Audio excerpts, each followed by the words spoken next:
सीढ़ियां उन्हें मुबारक हो जिन्हें छत तक जाना है। आपकी मंजिल आसमान है, रास्ता आपको खुद बनाना है। अपनी मंजिल को भुलाकर जिया तो क्या जिया, है दम तुझ में तो उसे पाकर दिखा। लिख दे खून से अपनी कामयाबी की कहानी और बोल उस किस्मत को, है दम तो मिटा। भाग संख्या कल हम 1 पढ़ाए थे, भाग संख्या 1। चलिए अब ध्यान से समझिए, भारत का जब विभाजन हुआ तो उस समय भारत को अलग अलग राज्यों, देशी रियासतों में बिखरे हुए थे। इन्हें जोड़ने की जिम्मेदारी सबसे जरूरी सरदार पटेल, उनके सहयोगी वीपी मेनन और ब्रिटिश गवर्नर, क्या नाम था उनका, वीपी मेनन बोल रहे, के मेनन रक्षा मंत्री थे, समझ में आ गया। वीपी मेनन, के मेनन क्या थे, रक्षा मंत्री 1962 में। तो वीपी मेनन और 3 लोगों की जिम्मेदारी थी भारत को जोड़ने की। चलिए अब हल्ला नहीं करिए, हम पूछते हैं, आप लोग बताइए, लड़की सबको दिक्कत हो रहा है तो घर चली जी, नहीं तो वहीं पे बैठ के पढ़िए, ठीक है। लड़की सबको खुश करके और उसके बाद उसको डांट दो। ऐसे ना पहुंचती है सब ना, कैसे एकदम गरम, कहीं आग उग जल रहा है उसमें पानी डाल दो, इसे एकदम पहुंच के रह जाती है। हम लोग का तो कोई इज्जत नहीं है यहाँ।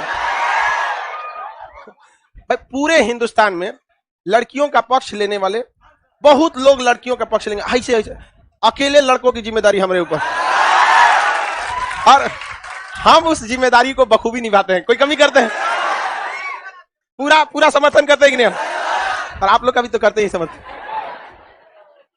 इसमें कोई दो राय नहीं है। हम लड़कों का समर्थन ज्यादा करते हैं, खुलेआम बोलते हैं। अब दूसरा, पूरी दुनिया इंडिया में सीबीएसई वालों को बहुत वैल्यू दिया जाता था। यहां आके बताते हैं क्या होता है सीबीएसई। जमीन पे ना बैठा देते हैं सीबीएसई वाला, लेकिन इसे बहुत अच्छा होता है, मुस्कुराता बहुत अच्छा है। अब हम लोग आगे बढ़ते हैं और कंसंट्रेशन से पढ़ते हैं। 1-2 दिन थोड़ा सा डिस्टर्बेंस रहता है। देखिए, जब देश आजाद हुआ तो देश को बहुत मुश्किल से जोड़ा गया। हैदराबाद को ऑपरेशन पोलो द्वारा पुलिस कार्रवाई, बाबू ध्यान से बैठो, और कश्मीर को विलय पत्र द्वारा, कश्मीर को विलय पत्र द्वारा, और ये क्या नाम है, जूनागढ़ को जनमत संग्रह, अलग अलग करके जोड़ लिया गया। 552 देशी रियासतों को अलग अलग बड़े मुश्किल से क्या किया गया, जोड़ा गया। अलग अलग किताबों में कहीं 550 दिखेगा, कहीं 563 दिखेगा, लेकिन फाइनली कितने को जोड़ा गया था, 552। इनमें से कुछ तो बड़ी इजी मिल गए थे, 3 को ससुरा खचराई किया था। सब जोड़ने के बाद भारत में कितने राज्य बने थे, 4 राज्य। भारत में कितने राज्य, 4 राज्य ABCD, क्यों बने थे, ABCD राज्य बने थे। देखिए, अगर आप यूपीएससी या बड़े कॉम्पिटिटिव एग्जामिनेशन के जैसे में सिविल सर्विस की तैयारी करते हैं तो आपसे पूछेगा कि ए में कौन था, बी में कितने थे, सी में और डी में। देखिए, ए में 9, बी में 9, सी में 10, और इसमें यूनियन टेरिटरी, केंद्र शासित प्रदेश, कौन था, केंद्र शासित प्रदेश। अब ध्यान से समझिए बाबू, ये संख्या नहीं पूछेगा, कहेगा कि किस कैटेगरी के राज्यों को राज्य ए में रखा गया। तो जो जहां जहां भारत ब्रिटिश का एरिया था, किसका एरिया था, ब्रिटिश का एरिया था, तो ब्रिटिश जहां राज करते थे उन्हें प्रोविंस कहते थे। वो क्या कहते थे, प्रोविंस। तो यहां पर ब्रिटिश प्रोविंस थे। किसके प्रोविंस, ब्रिटिश प्रोविंस। प्रोविंस मतलब होता है राज्य, तो किसके राज्य थे, ब्रिटिश के। तो जहां जहां ब्रिटिशर्स का 100% कब्जा हो गया था उसे कहा गया था ब्रिटिश प्रोविंस। लेकिन अंग्रेज भारत में कब्जा करने नहीं आए थे, बल्कि वो पैसा कमाने आए थे। तो वो कब्जा करने में इंटरेस्ट नहीं रखते थे। वो जानते थे कब्जा करेंगे, ससुरा पुलिस डिपार्टमेंट रखो, न्याय व्यवस्था रखो, नाली साफ कराओ, सड़क साफ कराओ, खर्चा दुनिया भर का लग जाएगा। सरकार को इनकम होता है, सरकार का खर्चा देखते हैं बहुत ज्यादा। तो अंग्रेजों का मेन फोकस था कि हमको एक ऐसा बकलोल राजा मिल जाए जो हमारी चमचई करे, सारा काम करे, उससे मोटा इनकम हम लोग रख ले। तो उन लोग ज्यादा से ज्यादा राज्यों को कब्जा नहीं किए, लेकिन उन राज्यों को कब्जा किए जहां युद्ध की संभावना ज्यादा थी, या जहां पर समुद्र ज्यादा हुआ करता था, जैसे बंगाल वगैरह एरिया, मद्रास, बंबई, ये सब एरिया। तो जहां ब्रिटिश प्रोविंस होते थे उन्हें किस राज्य में रखा गया, ए, ब्रिटिश प्रोविंस को ए। और जो देशी रियासत जहां राजाओं को वो बैठाए थे, तो उस समय के राजा किसके चमचा हुआ करते थे, अंग्रेजों के चमचा हुआ करते थे, तो उन्हें कहा गया देशी रियासत। क्या क्या, देशी रियासत। देशी रियासतों को किसमें रखा गया, बी में। किसमें रखा गया, बी में। इसे प्रिवेंसरी स्टेट कहते हैं, देशी रियासत, जहां प्रिंस, यहाँ के प्रिंसरी स्टेट, यहाँ के राजाओं का शासन था। राजा को प्रिंस कहा जाता है ना, किंग राजा। तो प्रिंसरी स्टेट, प्रिंसली स्टेट किसमें रखा गया, 2। तो जो बी में किसमें रखा गया, बी में। तो देशी रियासत, देशी रियासत मतलब जहां भारतीय राजाओं, भारत के वैसे राजा जो अंग्रेजों की सबसे ज्यादा क्या की है, चमचई, तो उन्हें कहां रखा गया, बी में। कहां रखा गया, बी में। अब उसके अलावा अंग्रेज, देखिए ध्यान से, अंग्रेज का मेन उद्देश्य यही था कि भारत में विद्रोह न हो और ज्यादा से ज्यादा पैसा लूट के ले जाया जा सके। तो जो जगह पर नौसेना का अड्डा था, जो समुद्र के किनारे थे, या जो बहुत बड़े राज्य थे, उन्हें अंग्रेजों ने सीधे क्या रखा था, कब्जा कर रखा था। तो उसे कहा गया ब्रिटिश प्रोविंस, उसे किसमें रखा गया, ए में। और जहां जहां देशी रियासत, जैसे त्रावणकोर के राजा, जूनागढ़ के राजा, हैदराबाद हैदराबाद के राजा, कश्मीर के राजा, तो ऐसे ऐसे जो थे सब, वो क्या थे सब भैया, देसी रियासत, प्रिंसरी स्टेट, इसके किसमें रख दिया गया, बीम। इसके अलावा अंग्रेज सब भारत में बड़े बड़े शहर देखते थे सब जो बहुत डेवलप है, जैसे पूरे बिहार पर कब्जा करेंगे उससे ज्यादा फायदा मिलेगा, आप पटना कब्जा कर लीजिए, भागलपुर, मुजफ्फरपुर, बस झमेला भी नहीं है, 3 गो मेन पैसा यही 3 से तो ज्यादा आता है, बिहार शरीफ, यही हो गया। बड़े बड़े जैसे गया 4-5 गो खत्म हो गया, भोपाल मध्य प्रदेश में ले जाना है, भोपाल कब जाइए, जबलपुर कब जाइए, इंदौर कब जाइए, देखिए मध्य प्रदेश का तो मेन चीजें कब्जा ली आपको। महाराष्ट्र में अगर कब्जा करना है तो पूरा महाराष्ट्र का जरूरत है कब्जा करने की, मुंबई, पुणे, नागपुर, औरंगाबाद, नासिक, ये सब कब्जा कर लीजिए। तो अंग्रेजों ने 2 तरह का जमीन कब्जा किया, ध्यान से समझिएगा। एक, जिन्हें लगा कि ये राज्य में कभी भी बगावत हो जाएगी, उस पूरे राज्य को कब्जा कर लिया। दूसरा, उन्होंने देखा कि कौन कौन बड़ा बड़ा शहर है जहां बिजनेस ज्यादा होता है, वहां पर भी कब्जा कर लिया। अब कहा यहाँ हमारा कमिश्नर बैठेगा। अब भैया एगो शहर बैठाने के लिए पूरा ब्रिटिश को नहीं ना बैठाएंगे, किसे बैठा दिया, कमिश्नर को। तो जो छोटका छोटका राज्य थे, छोटका छोटका शहर जैसे भोपाल, मुंबई, नागपुर, रायपुर, इंदौर, कानपुर, लखनऊ, जालंधर, अमृतसर जैसे बड़े बड़े शहर पर क्या पूरे राज्य को अंग्रेजों ने कब्जा किया या पर्टिकुलर शहर को? तो उसे क्या कहा गया, कमिश्नरी स्टेट। क्या कहा गया, कमिश्नर, जिसे कमिश्नर कहते हैं। अब जैसे सिंपल सी बात है, अभी के वर्ष में तो संवैधानिक पद है, पटना का जितना काम धाम होगा पटना के कमिश्नर देखेंगे। पटना के किसी डिसीजन को पटना के कमिश्नर क्या कर सकते हैं, चेंज कर सकते हैं। डीएम साहब अगर डिसीजन ले लिया ना तो कमिश्नर क्या कर देगा, चेंज कर देगा। तो सी में किसे रखा गया, कमिश्नरी स्टेट को, किसमें, कमिश्नरी स्टेट को। और इसमें रखा गया केंद्र शासित प्रदेश। उस समय अंडमान निकोबार हुआ करता था, लक्षद्वीप पर कोई विशेष ध्यान नहीं था। तो केंद्र शासित प्रदेश उस समय कौन था, अंडमान। क्या था, अंडमान, और क्या था, निकोबार। अंडमान और निकोबार, अंडमान निकोबार उस समय यही एक केंद्र शासित प्रदेश में मुख्य रूप से यही था। बाद में ना धीरे धीरे डेवलप होते गया, अन्य राज्य भी जुड़ते गए। तो अगर आप वनडे एग्जाम की तैयारी करते हैं, ग्रुप डी, खलासी, चपरासी, रेलवे, गैंगमैन, ये सब का, तो आप बस इतना याद रखिएगा, 552 देसी रियासतों को सरदार पटेल, वीपी मेनन और लॉर्ड माउंटबेटन, इन तीनों के सहयोग से क्या किया गया, मर्ज किया गया। और इसके बाद अगर पूछेगा कि मर्ज करने के बाद, हल्ला नहीं करो बाबू, मर्ज करने के बाद क्या किया गया, उन्हें कितने राज्यों में बनाया गया, 4, ए बी सी डी। मर्ज करने में 3 राज्यों ने टेंशन किया। कश्मीर को कैसे मिलाया गया, विलय पद, जूनागढ़ को जनमत, हैदराबाद को ऑपरेशन पोलो, पुलिस कार्रवाई ऑपरेशन पोलो, ऐसे ही के काम खत्म हो। लेकिन अगर आप कमीशन लेवल का तैयारी करें तो पूछेगा कि भारत में एबीसीडी, फजल अली आयोग से पहले एबीसीडी जो राज्य थे उसने कमिश्नरी स्टेट को किसमें रखा गया, सी में। ब्रिटिश प्रोविंस को रखा गया, देसी रियासतों को प्रिंसरी स्टेट, क्या कहते हैं, प्रिंसरी। केंद्र शासित प्रदेश को बी में, केंद्र शासित प्रदेश को डी में, केंद्र शासित प्रदेश को डी। क्या ये भारत का शासन सक्सेस होता है ऐसे? नहीं। इतना बड़का बड़का राज्य ए में आ रहा है, समझ आ रहा है कि नहीं आ रहा है? जहां तहां से सी, जैसे हैदराबाद के बड़े बड़े शहर को किसमें घुसा दिया, सी में। जहां झूठ फूट कहीं कहीं छोटा छोटा, जहां मेन शहर है उसको किसमें घुसा दिया, सी में। अब आप ही बताइए, आपको कोई कहेगा कि आप किस राज्य में आते हैं, सी, तो पता चला सी में नागपुर भी है, सी में मुंबई भी है, सी में बेंगलोर भी है, सी में चेन्नई भी है। अरे भाई सी में तुम, अब उसके पूछोगे सी में कहां, आपको कैसा लगेगा? अगर कोई बिहार से हो तो लोग कहेंगे ना बिहार में कहां, तो आप डिस्ट्रिक्ट बताते हैं। अब पता चला आप कहेंगे कि इंडिया में है, भाई बिखरा हुआ अच्छा नहीं ना लगेगा। आप ही बताइए, सी कभी सही लगता, इधर उधर बिखरा हुआ था।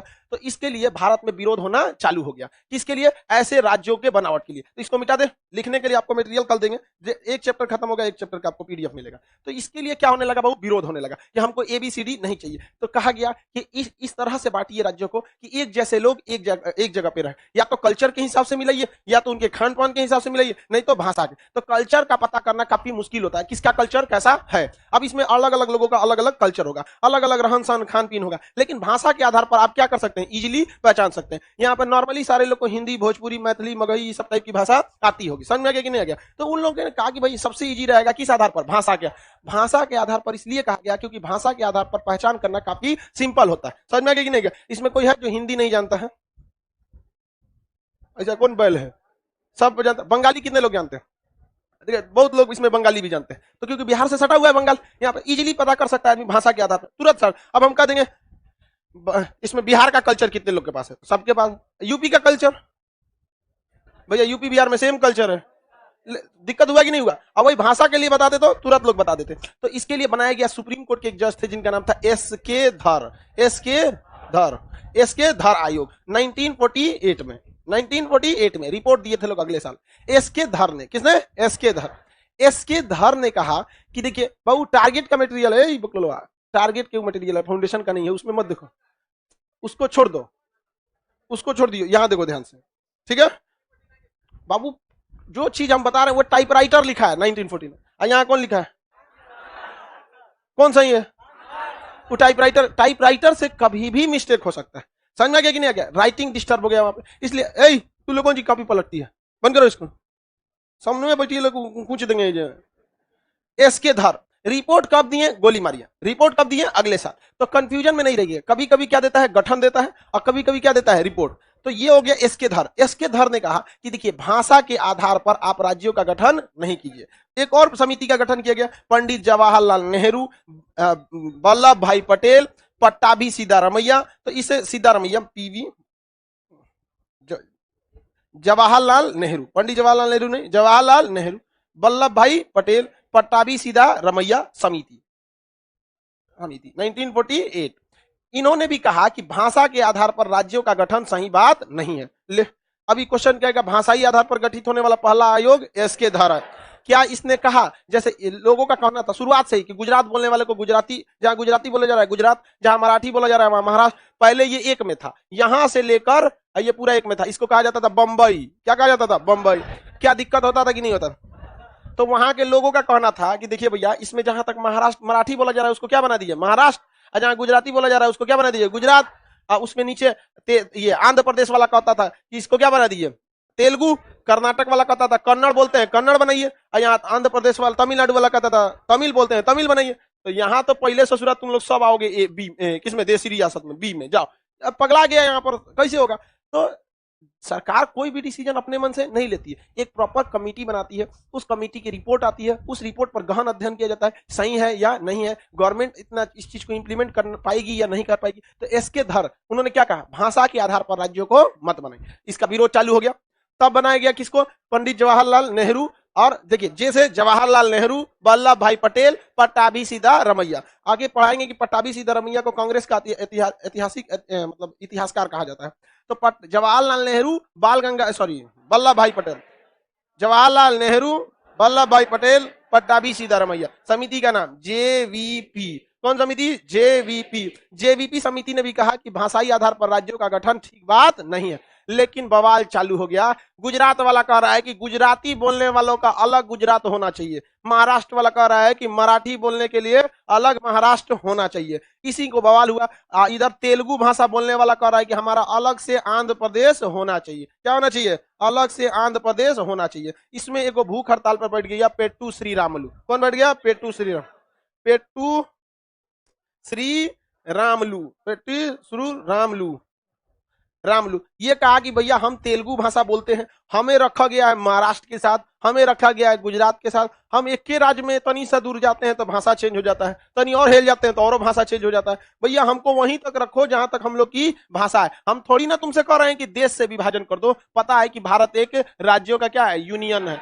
हम कर रहे हैं, रामलू का कहना था कि इतना दूर में तेलुगु बोला जाता है, हिलते हैं यहाँ से तो मराठी शुरू हो जाता है, और हिल जाएंगे तो यहाँ से गुजरात शुरू होता है। हमको समझे में नहीं आता है कि भाई हम देश में कम से कम राज्य एक जैसा कीजिए। तो नेहरू ने कहा कि ना हो। तो इसके जो धारा आयोग है इसने कह दिया कि नहीं होगा। जेवीपी समिति ने नहीं होगा, जाओ भाग में जाओ, भूख हड़ताल करो, बैठो। अन्ना हजारे भी 14 दिन थे, ममता बनर्जी भी 14-15 दिन भूख हड़ताल पर थी। समझ में आ गया कि नहीं आएगा? पहले मुख्यमंत्री नहीं थी ना ये ममता बनर्जी।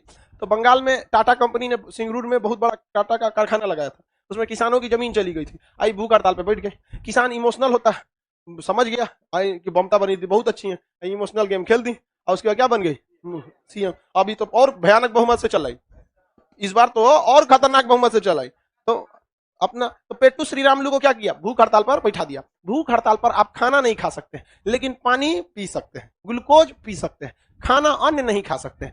समझ में? एनर्जी ड्रिंक हल्का हल्का ले सकते हैं, लेकिन खाना नहीं खाएंगे। मतलब एनर्जी ड्रिंक में भी जब बीमार पड़ेंगे तो नींबू पानी हल्का सा। और उस समय 1952 की बात है। कौन सा आपका एनर्जी ड्रिंक था यहाँ पर? मैंने कौन सी? कोको कोला, नींबू पानी, बस वही देसी वाला। इनको छोड़ दिया 1952 में भूख हड़ताल पर। कितना में? 1952 भूख हड़ताल पे क्या कर दिया? छोड़ दिया। और भूख हड़ताल पर इनको 56 दिन छोड़ दिया। अभी बता 56 दिन में बेचारा श्रीरामुलू का क्या हाल होगा? राम जी के पास चल गया बेचारा। पेट्टू श्रीरामुलू 56 दिन के भूख हड़ताल के बाद क्या हो गया? मर गया। ये किस राज्य की मांग कर रहा था? आंध्र। पेट्टू श्रीरामुलू के मरने के बाद आंध्र प्रदेश में भीषण बवाल हो गया। जरा सोचिए, अन्ना हजारे भूख हड़ताल पर बैठे थे और गलती से अगर अन्ना हजारे की मौत हो जाती भूख हड़ताल पर, लोग का क्या हाल हो जाता सोचिए। तो हल्का मचा देता आदमी की सरकार कैसे नहीं मानेगी मेरी हाल, समझ में आ गई कि नहीं। जैसे सोनू सूद इतने महान व्यक्ति भारत के, अगर मान के चलिए भारतीयों के लिए आवाज उठाते हैं, अगर वो भूख हड़ताल पर बैठ जाए और सरकार उनके भूख हड़ताल को नजरअंदाज करे और 56 दिन भूख हड़ताल के बाद अगर उनकी मृत्यु हो जाए, तो भाई साहब कोई अपने घर में रहेगा, सड़क पे निकलेगा, समझ में आ गया कि नहीं, सब लोग बगावत कर देगा कि नहीं कर देगा। तो पेट्टू श्रीरामुलू जो था आंध्र प्रदेश के लोगों की मांग कर रहा था। तेलुगु लोग क्या निकल गए सड़क पे, लुंगी निकाला, ऐसे धाए से बांधा लुंगी चाय देखिए साउथ की नहीं ऐसे पैर मारेगा लुंगी बांधेगा तुरंत। अब भयानक आंदोलन हो गया। नेहरू ने कहा कि भाई ये गो मरा ही तो बवाल हो गया। जगह जगह आंध्र प्रदेश में चक्का जाम, जिला मुख्यालय जाम, नेताओं को गरियाना चालू, अंग्रेज को गरिया, नेहरू को गरियाने लगा सब की तोरा से तो अच्छा अंग्रेजवा था रे, भाग यहाँ से दलाहू जी कहीं का। अभी तो परेशान हो गए कौन, जवाहरलाल नेहरू। अब कहें कि तो भाई दिक्कत हो गया, ये तो मानिए नहीं रहा सब, अब क्या कीजिएगा। अब जब नहीं माना सब, तो भाई आपको जब जनता बगावत कर देगी तो आपको कुछ ना कुछ तो करना पड़ेगा। अब यहाँ पर चक्का जाम सब जाम हो गया यहाँ पर, तो मजबूरी में 1 अक्टूबर 1953 को आंध्र प्रदेश का गठन किस आधार पर हो गया, भाषा। किस आधार पर हो गया, भाषा। तो भाषाई आधार पर बनने वाला पहला राज्य, भाषाई आधार पर बनने वाला पहला राज्य पेट्टू श्रीरामुलू किस राज्य की स्थापना के लिए भूख हड़ताल, भाषाई आधार पर गठित होने वाला पहला आयोग, पहला आयोग एसके धर आयोग, एसके धर आयोग। उसके बाद कौन सा आयोग बना,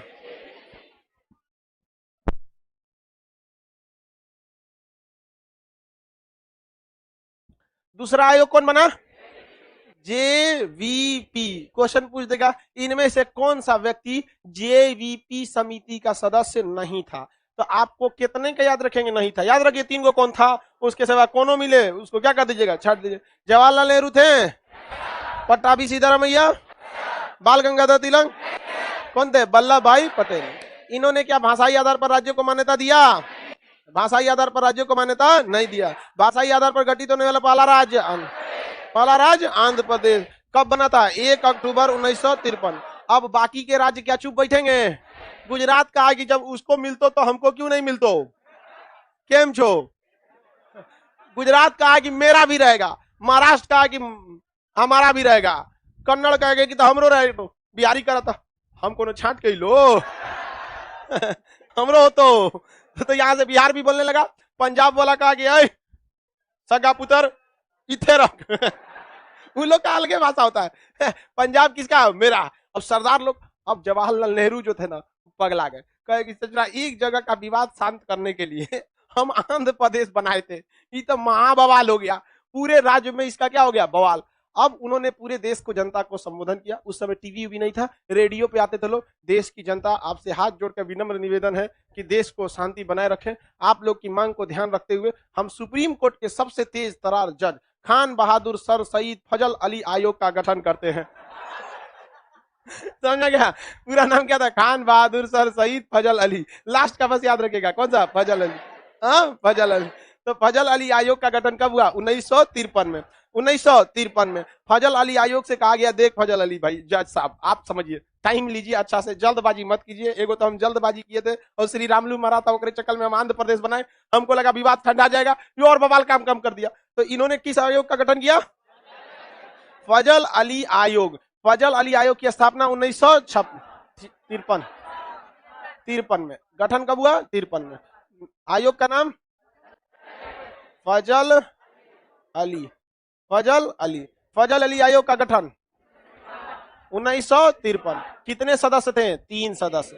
3 सदस्य। ये क्वेश्चन पूछेगा यूपीएससी में, देंगे ना तभी सब क्वेश्चन पूछेगा कितने सदस्य, कितने सदस्य, 3 सदस्य। इन्होंने अपनी रिपोर्ट दिया 1956 में। रिपोर्ट कब दिया इन्होंने, रिपोर्ट दिया 1956 में, और कहा कि ठीक है आप भाषा के आधार पर राज्यों का गठन कर सकते हैं। राज्य का गठन किस आधार पर कर सकते हैं, भाषा के आधार पर गठन कर सकते हैं। उन्होंने उस समय 14 प्रमुख भाषा का चयन किया, 14 प्रमुख भाषाओं का। अतः उन्होंने कहा कि 14 राज्य बना दीजिए, 6 केंद्र शासित बनाइए। राज्य कितना बनाने को कहा, और केंद्र शासित कितना बोला, 6। कितना, 6। बाकी अलग अलग जगहों पे फिर आगे भी राज्य बने। पहाड़ी क्षेत्र को अलग करके उत्तराखंड बनाया गया, खनिज वाले क्षेत्र को अलग करके झारखंड बनाया गया, नक्सल और जंगल आदिवासी को क्षेत्र छत्तीसगढ़ बनाया गया। तो धीरे धीरे कई राज्य आगे भी क्या होते गए, टूटते गए। तो फजल अली ने क्या भाषाई आधार पर राज्यों की गठन की बात कही, लेकिन उन्होंने सख्त आदेश दिया कि अगर किसी राज्य की भाषा किसी व्यक्ति को नहीं आता है तो उस आधार पर उस व्यक्ति के साथ भेदभाव नहीं होगा। जैसे बंगाली भाषा के आधार पर पश्चिम बंगाल का निर्माण हुआ, लेकिन किसी व्यक्ति को अगर बंगाली नहीं आती है तो उसे उस राज्य में कोई भेदभाव नहीं होना चाहिए। जिस व्यक्ति को मराठी भाषा नहीं आती है उसे महाराष्ट्र में कोई भेदभाव नहीं होना चाहिए। ये किसने कहा था? फजल अली। किसने कहा? फजल अली। अब बताइए, किसी को कश्मीरी नहीं आती है, कश्मीर में रह सकता है कि नहीं? रह सकता। वो धीरे धीरे, अभी तो नहीं तो 47 लेके घूमता है, सब मार देगा सब। खैर बहुत हद तक शांत हुआ। अगर किसी को पंजाबी नहीं आती है तो पंजाब में रह सकता है कि नहीं? क्या उसके साथ पंजाब सरकार या पब्लिक भेदभाव करेगी? तब फजल अली ने कहा कि भाषाई आधार पर राज्यों का गठन सही है, लेकिन एक भाषा एक राज्य नहीं होना चाहिए। ऐसा नहीं होना चाहिए कि ये भाषा जानोगे तभी हम तुमको यहाँ रहने देंगे। लेकिन वोट की राजनीति में कुछ देखिए, कुछ राजनीतिक पार्टियां होते हैं पूरे भारत को लेकर चलते हैं, तो उनकी विचारधाराएं पूरे भारत को संबोधित करने की होती है। लेकिन कुछ जो होते हैं सब उस समझता है सब कि हम लोग को कोई दिक्कत नहीं है, हम मतलब हमको पूरे भारत तक तो हम वैसे भी नहीं पहुंच पाएंगे, एक काम करते हैं अपने एरिया भर में सीमित रहो। जैसे महाराष्ट्र में, तो महाराष्ट्र में पार्टी है, देखते हैं तो कई गो पार्टी छोट छोट महाराष्ट्र में, मारो बिहारियों को। कभी सुने बीजेपी को कहे कि मारो बिहारियों को? क्योंकि बीजेपी को यहां भी आना है। लेकिन जो छोट छोट पार्टी है सब, वो बिहारी को मारो भगाओ, कर्नाटक वालों को भगाओ, यूपी वालों को भगाओ। यूपी वालों को वहां भैया जी बोलता है। भैया जी का मतलब क्या होता है? यूपी वाला।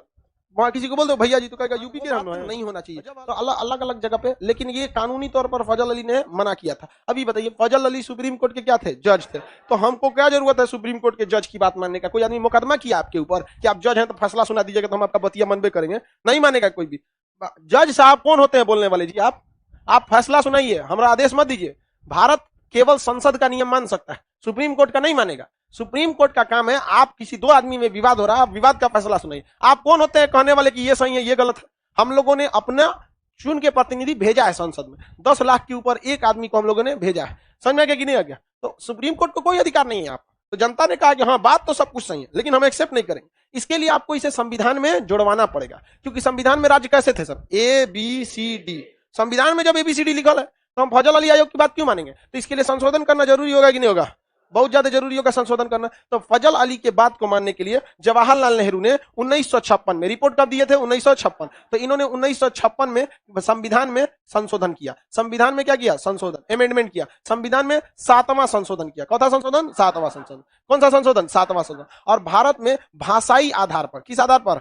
भाषाई आधार पर, भाषा के आधार पर राज्यों को क्या किया गया? गठन किया गया। और राज्यों को क्या दिया गया? कानूनी मान्यता। जब तक कोई चीज संविधान में नहीं रहेगी, क्या उसे कानूनी मान्यता मिलेगी? नहीं। तो क्वेश्चन ध्यान से समझिएगा, भाषाई आधार पर राज्यों की स्थापना को मान्यता देने वाला आयोग फजल अली आयोग। भाषाई आधार पर राज्यों को मान्यता न देने वाला आयोग SK धर और JVP समिति, इन्होंने मान्यता नहीं दिया। सुनिएगा ध्यान से, कौन से संशोधन ने भाषाई आधार पर राज्यों को संवैधानिक मान्यता दे दिया? 7वां। ये संवैधानिक मान्यता थी। तो जरूरी फजल अली बोल देंगे तो मान लेंगे? पता चला हमारे सुप्रीम कोर्ट के जज साहब कुछ बोल रहे हैं कि ऐसे नहीं ऐसे होना चाहिए। आप कौन है भाई? आप बहुत अच्छे पद पे है, ज्यादा मत कूदिए उसके आगे। आपकी बात कोई नहीं मानेगा। जो जरूरी है हम उसी चीज को क्या करेंगे? मानेंगे। समझ में आ गया कि नहीं आ गया? किसी को कोई दिक्कत नहीं है? आगे बढ़े। तो ये हो गया भाषाई आधार पर राज्यों को मान्यता देने वाला राज्य कौन? भाषाई आधार पर राज्यों को मान्यता किस आयोग ने दिया? फजल अली के सिफारिश के आधार पर। फजल अली के सिफारिश के आधार। कितने राज्य बने? कितने केंद्र शासित बने? तो अब केंद्र शासित को हटाइए, वहां पर तो छोटा है। अभी कितना है? 8 है। केंद्र शासित कितना है? 8। तो फजल अली आयोग के सिफारिश पर कितने राज्य बने? 14। कितने राज्य? 14। वर्तमान में राज्य कितने हो गए? 28।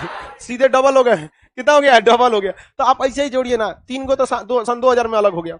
झारखंड, छत्तीसगढ़ और उत्तराखंड, और पंजाब से भी कई टूटे। तो फजल अली तक में समझ में आ गया। यहां हम आपको हर टाइप के सवाल आपको बता रहे हैं, चाहे आप ग्रुप डी खलासी चपरासी में बैठिए, चाहे किसी में भी बैठिए। इसके आगे अब हम समझते हैं अन्य राज्य कैसे टूटे। यहां तक में किसी को कोई प्रॉब्लम नहीं। क्वेश्चन पूछेगा, किस वायसराय ने भारत को एकत्रित करने में मदद किया? Lord Mountbatten. Lord Mountbatten. सुनिए ध्यान से, ब्रिटिश कमिश्नरी क्षेत्र को ABCD में कहां स्थान मिला था? कहां मिला था? सी में। ये बोलता है, कौन ये बोला है? ब्रिटिश कमिश्नरी क्षेत्र को सी में। ब्रिटिश कमिश्नरी क्षेत्र, ब्रिटिश प्रोविंस को किसमें रखा?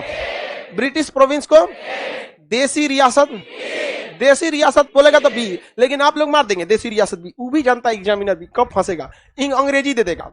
प्रिंसली स्टेट, ले प्रिंसली स्टेट, देखो मार दिया ये बकलोल कहीं का, हम जान रहे थे गलती करेगा। प्रिंसली स्टेट को ही देसी रियासत कहते। किसमें गया था? बी। किसमें गया था?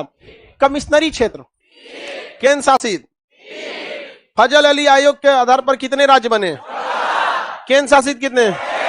14 राज्य तथा 6 केंद्र शासित प्रदेश। फजल अली आयोग ने रिपोर्ट कब दिया? 56। फजल अली ने रिपोर्ट कब दिया? 56 में। 56 के बाद क्या भाषाई आधार पर राज्य बचे? नहीं, भाषाई आधार पर राज्य नहीं बचे। इनका नामकरण कैसे हो गया? भाषा सॉरी ABCD वाला नहीं बचा, कैसे बच गया? भाषा के आधार। यहां पर एक बड़ा सा राज्य था, यहां पर एक बड़ा सा राज्य था, इसका नाम था पेप्सू। क्या नाम था? आप लोग कोई पेप्सू नाम का राज्य तो आप लोग अपने नहीं सुने होंगे, आपके दादाजी के समय यहाँ एक राज्य हुआ करता था PEPSU. Punjab and east Patiala state union, इतना बड़ा नाम था इसका, पेप्सू। क्या नाम था? पेप्सू। पेप्सी नहीं, पेप्सू। क्या नाम था? पेप्सू। आपको ऐसे भी याद होगा, पहला राष्ट्रपति शासन यानी राज्य में पहला आपात कहां लगा था? पेप्सू में। पेप्सू में लगा था। उस समय पंजाब था ही नहीं, क्या था? पेप्सू था। पेप्सू था वो, क्या था? पेप्सू। तो Punjab and east Patiala state union इतना बड़ा राज्य था। इसमें इन लोगों ने भी कहा कि भैया जब देश में अलग अलग भाषा, अलग अलग संस्कृति के आधार पर विवाद हो रहे थे, तो इसका सुलझाने के लिए जब फजल अली आयोग बन सकता है तो हम लोगों में भी बहुत सारी असमानता है, हम लोग को भी अलग आयोग चाहिए। तो पेप्सू विवाद को सुलझाने के लिए फजल अली आयोग के 10 साल बाद 1966 में, फजल अली कब बना था? फजल अली ने रिपोर्ट कब दिया? 56। रिपोर्ट कब मिला? 56। और 56 के 10 साल बाद 66 शाह आयोग का गठन किया गया। कौन सा आयोग? शाह आयोग का गठन किया गया। शाह आयोग ने कहा कि पेप्सू जो जगह है उसमें बहुत ही ज्यादा समस्या है। पहली समस्या कि यहां पर बहुत ज्यादा एरिया में हिंदी बोली जाती है, कुछ जगहों पर पंजाबी बोली जाती है, कुछ जगहों पर बहुत ही ज्यादा पर्वत है, बहुत ही ज्यादा क्या है? पर्वत है, और कुछ क्षेत्र इसमें विवादित है। क्या है? विवादित है। तो कहा कि भैया एगो राज्य पेप्सू, एगो राज्य पेप्सू, एगो पेप्सू में कई गो समस्या? 4 गो। छाप ले बमनी, छाप ले। सब इतना होशियार बनती है ना, सब हम लोग ना 15-20 साल पहले कर चुके हैं लोग। हम लोग भी जब विद्यार्थी थे लोग, तब उस समय श्यामपट पे पढ़ाया जाता था, ये सबको समझे में नहीं आता। कहते हैं कि समझ जब हमने छाप लेगी सब पूरा एकदम, मतलब कितना समझा लो नहीं, इन सबको कोई असर नहीं पड़ता। और के बाद कहेगी सब खान सर लड़की सब कोई बोलते रहते हैं, लड़कवा को बोले ये सब देवता का रूप है सब। तो टेंशन नहीं, हम तुम लोग के साथ। और आप लोग के हम कितना साथ है वो तो आप लोग को पता ही। गुस्सियाती है तुम लोग, गुस्सिया के क्या कीजिएगा। चलो ध्यान से देखो, फजल अली आयोग के, फजल अली ने रिपोर्ट दिया 56। फजल अली ने रिपोर्ट दिया। रिपोर्ट के 10 साल बाद पेप्सू विवाद को सुलझाने के लिए शाह आयोग ने एक पेप्सू राज्य में कितने विवाद गिनवाए? इसके आधे हिस्से में हिंदी भाषा, इसके आधा हिस्सा में पंजाबी, इसके कुछ हिस्सा में पर्व, और कुछ जगह विवाद। जहां हिंदी बोला जाता था उसे बना दिया हरियाणा, जहां हिंदी बोला जाता था उसे क्या बना दिया? हरियाणा। क्या बना दिया? हरियाणा। हिंदी भाषा वाले को हरियाणा। जहां पंजाबी बोली जाती थी पंजाब, क्या बना दिया? पंजाब। जहां पर्वत था हिमाचल प्रदेश, जहां पर्वत था हिमाचल प्रदेश। अब बताओ हिमाचल प्रदेश में पर्वत है कि नहीं है? पंजाब में कौन सी भाषा? हरियाणा में हिंदी, हिंदी बोली जाती है। वहां हिंदी, हरियाणा की हिंदी एकदम खड़ी बोली है, हरियाणा वाला हिंदी बोलेगा सब ना, मतलब उनकी भाषा गजब होती, लगेगा डांट रहा है। हाँ, अजीब टाइप का। हम गए हरियाणा में, बड़ी लेकिन इज्जत करता है सब मेहमान का, खाना खिलाएगा सब ऐसे ना, एकदम घर की भैंस रहेगी। ओए खान सर यार दही खा लो, हम यार खिला रहा है, डरा रहा है यार। लेकिन वो देखिए भाषा पे मजे, धीरे धीरे आपको समझ में आ जाएगा कि इन लोग का आवाज ही ऐसा होता है, डर, लेकिन बहुत खान पीन उन लोग का बहुत अच्छा होता है। क्या सर जी ऐसे खाओगे? मतलब उनकी भाषा बहुत अच्छी होती है, मतलब उनकी भाषा अच्छी, मतलब कहने सेंस कि आप अगर समझ रहे हैं तो आपको समझ, अगर फर्स्ट टाइम सुनेंगे तो आप डर जाएंगे, यार डांट क्यों रहा यार, हम तो कुछ गलती ही नहीं किए। वो लोग थोड़ी, उनकी भाषा में बोल्डनेस ज्यादा होता है बहुत। खान पीन सब चीज, और लोग खेती वगैरह बहुत करते हैं, सबके घर में जाके देखिएगा ट्रैक्टर वगैरह रहेगा, 2-4 भैंस उस रहेगी यहाँ पर, बहुत जबरदस्त। गाड़ी के तो बहुत शौकीन होते हैं भाई साहब, बहुत ज्यादा शौकीन, बुलेट वगैरह वहां पर बहुत। तो यहाँ पर देख ध्यान से समझिए, पर्वतीय क्षेत्र को क्या बना दिया, पंजाबी को हिंदी भाषा, विवादित क्षेत्र को चंडीगढ़, चंडीगढ़ क्या बना दिया, चंडीगढ़। बताइए पंजाब की राजधानी चंडीगढ़, हरियाणा की राजधानी क्या बना दिया, केंद्र शासित। क्या बना दिया, केंद्र। क्या हो गया, वो तबीयत खराब हो गया, साइड हो जाएगा थोड़ा सा, उसका तबीयत गड़बड़ हो गया। वहां हवा भी तो नहीं जाता होगा ना, पानी दो पानी, उधर भी एक तो पंखा लगा दो। ये पंखा कौन रोक कौन दिया असल में। अब नाश्ता वास्ता आप लोग करो और क्या कीजिए, लोग थोड़ा सा एडजस्ट कर लीजिए बहुत थोड़ा सा।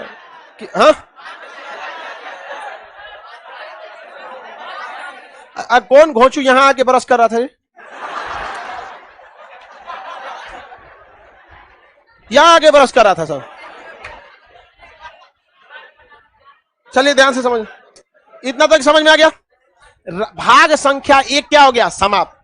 भाग 1 में कितने अनुच्छेद, 1 में भारत राज्यों का यूनियन, 2 में विदेशी राज्य को मिला सक, 3 में वर्तमान राज्य को तोड़ सक, 4 में 2 और 3 के काम में कोई हस्तक्षेप नहीं करेगा।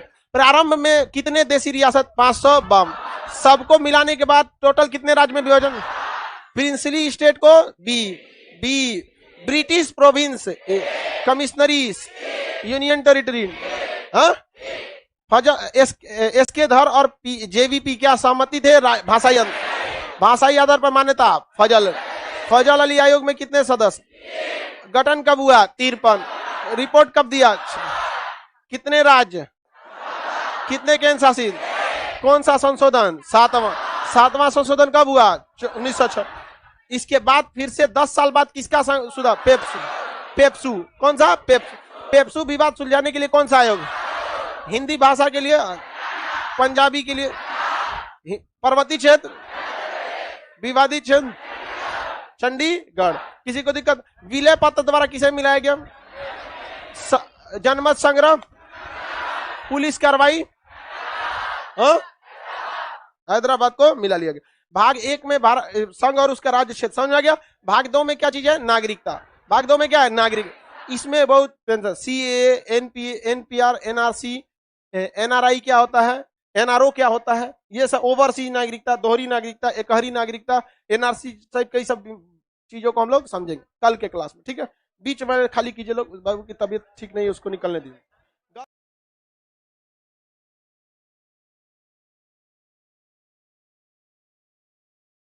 पे तुम लोग सफेद टोपी बैठो, तो वहीं पे पलथी मार के बैठ जाओ, एक एक करके बैठना चालू करो जैसे वो बैठा है। लाल टोपी वाले को इधर दिखाओ, आज एडजस्ट कर जाओ, कल से ज्यादा दिक्कत होगा तो नीचे एडजस्ट करना, बैठो बस थोड़ा दूर एडजस्ट करो। जितने लड़के लोग हैं बाबू, रे कलक्का वाला कौन है ये, पीछे से तुम लंबा है, पीछे जाओ, या तो आगे बैठ जाओ, बैठ जल्दी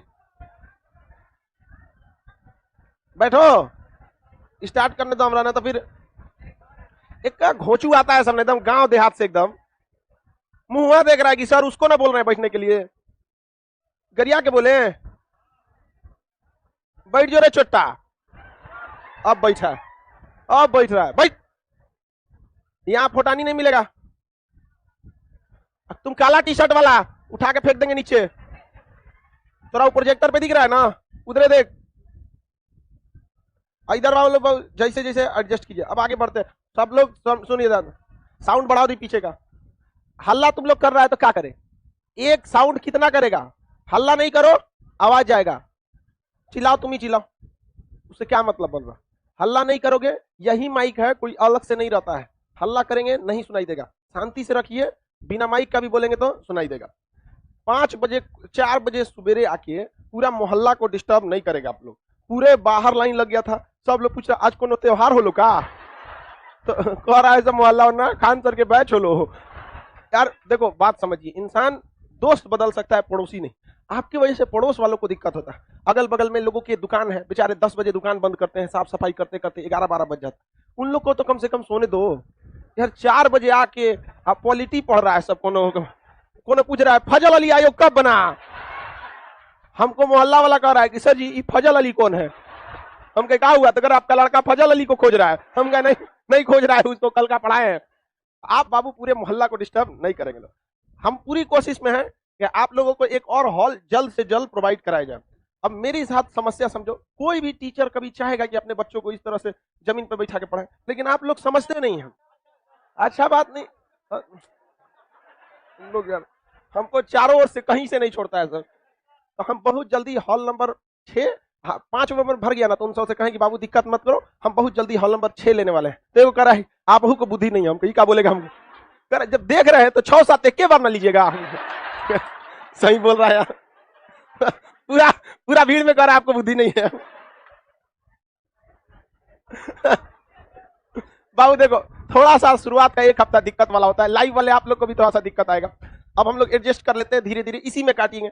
बरसात होती है तो सबको तकलीफ होती है, तो छाता लगा के थोड़ा थोड़ा आदमी एडजस्ट करता है कि नहीं? तो भाई थोड़ा थोड़ा आप लोग क्या कीजिए, एडजस्ट कीजिए। कुछ का एडमिशन कैंसिल करके वापस भेजा जाएगा, कुछ को हॉल नंबर 5 में भेजा जाएगा। यही धीरे धीरे, यही छाटने का क्या होता है तरीका, धीरे धीरे छटाएगा। समझा गया? लड़की सब लेट आएगी वापस जाएगी, लड़की सब के लिए एक तो नीचे कहीं व्यवस्था करते हैं। लेट से जितना आएगी सब, उस सब उसी में एगो व्यवस्था रखते हैं। नीचे एक जगह गाय रहती है, हम उसी में हम एगो टीवी लगा देते हैं, क्योंकि कहा भी जाता है लड़की तो गाय होती है। चलो बाबू, अब सवाल पे आते हैं। भाग 1 कंप्लीट करा दिए। भाषाई आधार, सुनिएगा क्वेश्चन ध्यान से। भाषाई आधार पर राज्यों के गठन को संवैधानिक मान्यता देने वाला संशोधन कौन सा था? 7वां। भाषाई आधार पर राज्यों के गठन का विरोध करने वाले 2 आयोग का नाम? एसके धर और जेवीपी। समझ में गया कि नहीं आ गया? जेवीपी आयोग समझ में गया था। भाषाई आधार पर गठित होने वाला पहला राज्य उस समय उसकी राजधानी कुल्लूर होती थी। अब बाद में हैदराबाद हुई, तेलंगाना अलग हो गया, तो अब अमरावती ले जाओ भाई। समझ में आ गया कि नहीं? तो राजधानी से मतलब नहीं, राजधानी बदलते रहती है। झारखंड की तो पहले राजधानी नहीं थी, झारखंड ही नहीं था, बाद में क्या बन गया? रांची। अब हम लोग को पढ़ना है भाग संख्या 2। संविधान में कुल कितने भाग? 22। हम आपको भाग संख्या 1 पढ़ाएं। कल आप सबको उसका भाग संख्या 1 का क्या मिल जाएगा? पीडीएफ।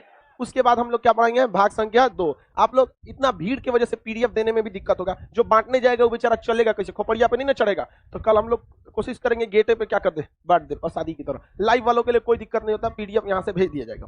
पॉलिटी का भाग संख्या हम 2 पढ़ते हैं, बहुत ही इंपॉर्टेंट है। अब ये इसमें हर लेवल के एग्जाम में भाग संख्या 2 से क्वेश्चन पूछा जाता है। इसका चैप्टर का देखिए, ये तो हो गया चैप्टर, ये चैप्टर नंबर। अब चैप्टर का नाम है नागरिकता। क्या है? नागरिकता। इसको इंग्लिश में कहते हैं सिटीजनशिप। सिटीजनशिप या सिटीजन कहिए या सिटीजनशिप। सिटीजन कहेंगे तो नागरिक हो जाएगा, सिटीजनशिप कहेंगे तो नागरिकता हो जाएगा। अब पेज नंबर लिखे। पेज नंबर मतलब क्या लिखे? अनुच्छेद। अनुच्छेद यानी आर्टिकल। अनुच्छेद मतलब क्या होता है? आर्टिकल। आर्टिकल। ये बताइए कितने लोग बता सकते हैं भाग संख्या 1 खत्म किस पे हुआ था? 4। 1 से लेकर 4। तो ये स्टार्ट कहां से होगा? 5। स्टार्ट कहां से होगा? 5। तो 5 से लेकर 11, 5 से लेकर 11, आर्टिकल 5 से लेकर 11। समझ में आ गया? अब हम लोग इसको समझते हैं, सबको समझ में आएगा। कॉपी किताब बंद कर लो, बकलोल बंद करो कॉपी।